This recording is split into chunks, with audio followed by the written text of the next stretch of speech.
It's July 14th, 1807. Napoleon Bonaparte, Emperor of France, conqueror of Europe, the man who brought kings to their knees, is standing in a field outside Paris. He's just signed the Treaty of Tilsit. He's at the height of his power. Russia is defeated, Prussia is humiliated, the continent is his. To celebrate, he's planned a relaxing afternoon, a gentleman's sport, a rabbit hunt. It should be easy, pleasant, a bit of leisure for the emperor and his men after months of brutal campaigning. They've arranged everything perfectly. Hundreds of rabbits, wide open field, expert marksmen. What could possibly go wrong? Everything. The answer is everything. Because what happened next would become one of the most absurd moments in military history. Napoleon Bonaparte, the tactical genius who conquered nations, was about to be defeated by an army of fluffy bunnies. This is that story. The perfect plan. The rabbit hunt was organized by Napoleon's chief of staff, Alexandre Berthier. Berthier was efficient, meticulous. He'd planned military campaigns across Europe. A simple rabbit hunt, child's play. He wanted to make it spectacular, impressive, worthy of an emperor. So he didn't arrange for just a few rabbits. He arranged for hundreds. Some accounts say thousands. The rabbits were kept in cages arranged around the perimeter of the hunting grounds. The plan was simple. Bonaparte and his men would take their positions. The cages would be opened. The rabbits would scatter across the field. And the hunters would have their sport. Elegant, straightforward, foolproof. The day arrived. Napoleon and his men gathered. Officers, dignitaries, hunting enthusiasts. The mood was festive, celebratory. They'd just reshaped Europe. Now they'd enjoy the spoils of victory. The signal was given. The cages opened. And that's when everything went sideways. The charge. The rabbits were released. Hundreds of them. Maybe more than 1,000, depending on which account you believe. They hopped out of their cages into the open field. But they didn't scatter. They didn't run away. They charged, straight toward Napoleon. At first, it must have seemed funny, cute even, a few confused rabbits hopping toward the hunting party instead of away from it. Someone probably laughed, made a joke. But the rabbits kept coming. Not just a few, all of them, an entire army of bunnies moving as one, converging on the Emperor of France in a furry, unstoppable wave. Witnesses described it as a scene of absolute chaos. The rabbits swarmed Napoleon and his men. They hopped at their legs, climbed up their clothing. Some reportedly tried to jump into the Emperor's arms. Others nibbled at boots and gun straps. This wasn't the behavior of frightened prey animals. This was aggressive, determined, coordinated. Napoleon tried to shoo them away. His men swung their arms, kicked gently, tried to disperse the horde. Nothing worked. The rabbits were relentless. They began using their riding crops to swat at the bunnies. Still, they kept coming, an avalanche of fluff and fury. Napoleon tried to retreat to his carriage. The rabbits followed. They surrounded the carriage, tried to climb aboard. Some actually made it inside. The great military leader, the man who'd commanded armies at Austerlitz, who'd marched across the Alps, who'd crowned himself emperor, was being routed by rabbits. Finally, there was nothing left to do. Napoleon gave the order, retreat. The Emperor of France fled the field, driven back by bunnies. His men scrambled into carriages and rode away as fast as they could while rabbits chased them across the grass. It was not his finest hour. What went wrong? So what happened? Why did the rabbits attack instead of flee? The answer lies in Berthier's planning. He'd been thorough, too thorough. He wanted to ensure they had enough rabbits for a proper hunt, so he didn't send men out to catch wild rabbits. He bought them from local farmers. These weren't wild rabbits. They were domesticated, raised in captivity, probably bred for food. And here's the critical detail. They'd been fed by humans their entire lives. So when the cages opened and these rabbits saw a group of humans standing in a field, they didn't see predators. They saw lunch ladies. The rabbits weren't attacking. They were hungry. They thought Napoleon and his men were there to feed them. When Bonaparte tried to back away, the rabbits followed. When he went to his carriage, they pursued. They weren't being aggressive. They were being enthusiastic. From the rabbits' perspective, this was mealtime, and the humans were late with the food. Of course, to Napoleon and his men it looked like an invasion, a coordinated assault, a furry insurrection.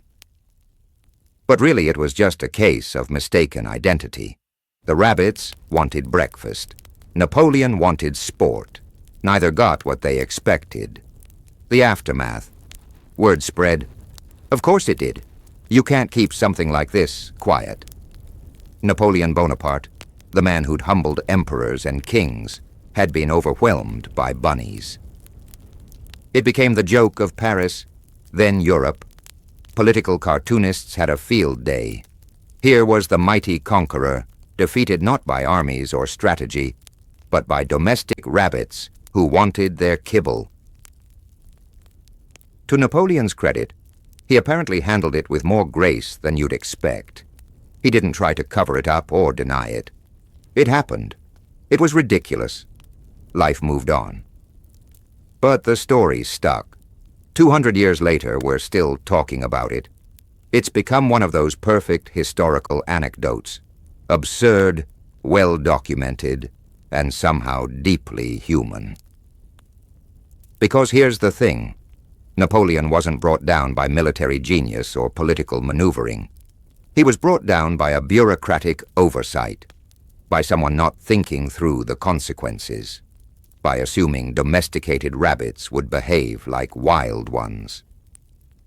It's the kind of mistake anyone could make, which is what makes it so delightful. The lesson hidden in fur. There's something profound buried in this absurd story. Napoleon spent his life planning for every contingency. He studied terrain, analyzed enemies, anticipated movements. He was a master of preparation. But you can't plan for everything. Sometimes the universe throws you something completely unexpected, a variable you never considered, a detail you overlooked. Napoleon planned for armies. He didn't plan for hungry bunnies. It's a reminder that no matter how powerful you are, no matter how carefully you prepare, chaos can come from the most unexpected places. The mighty can be humbled by the mundane. The conqueror can be defeated by the conquered, even if the conquered are just looking for lunch. And there's a specific lesson about assumptions. Berthier assumed domesticated rabbits would behave like wild ones. He was wrong. That assumption, small, seemingly insignificant, turned a celebration into a farce. How many times do we make similar assumptions? How often do we plan for the obvious threats while missing the small details that could unravel everything?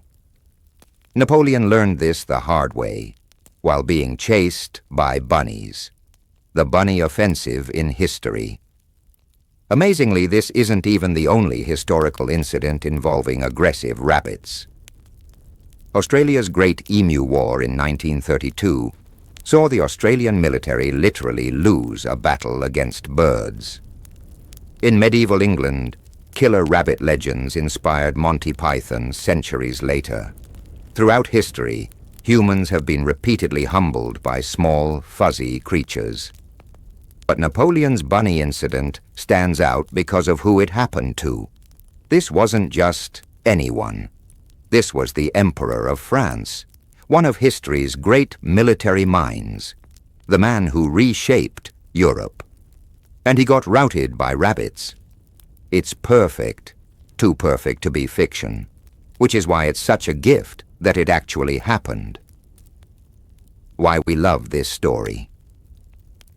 200 years later, why do we still care about Napoleon's rabbit problem? We remember his wars, his reforms, his empire, but we also remember the bunnies. Because it's humanizing. Napoleon wasn't just a historical figure or a military genius.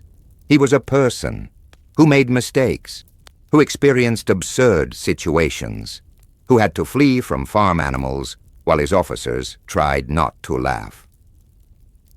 The story reminds us that history isn't just dates and battles. It's weird, it's funny, it's full of moments that don't make it into the textbooks, but that reveal something true about being human. Even emperors have bad days. Even conquerors face ridiculous defeats. Even the most powerful people in the world can be completely overwhelmed by circumstances they never saw coming. Sometimes those circumstances have floppy ears and a taste for carrots. The final word. Napoleon would go on to face real defeats. Leipzig, Waterloo, exile. His empire would fall. His reign would end. History would move on. But before all that, in July of 1807, at the height of his power, Napoleon Bonaparte was defeated by bunnies. It didn't change the course of history. It didn't alter the map of Europe. But it gave us something better. A story so absurd, so unexpected, so perfectly ridiculous that it transcends its moment and becomes timeless. So the next time someone tells you they've planned for everything, remember Napoleon and his bunnies. Remember that chaos has a sense of humor, and remember that sometimes the greatest defeats come from the smallest, fluffiest opponents. History has a way of humbling everyone, sometimes with armies, sometimes with exile, and sometimes with 1,000 hungry rabbits.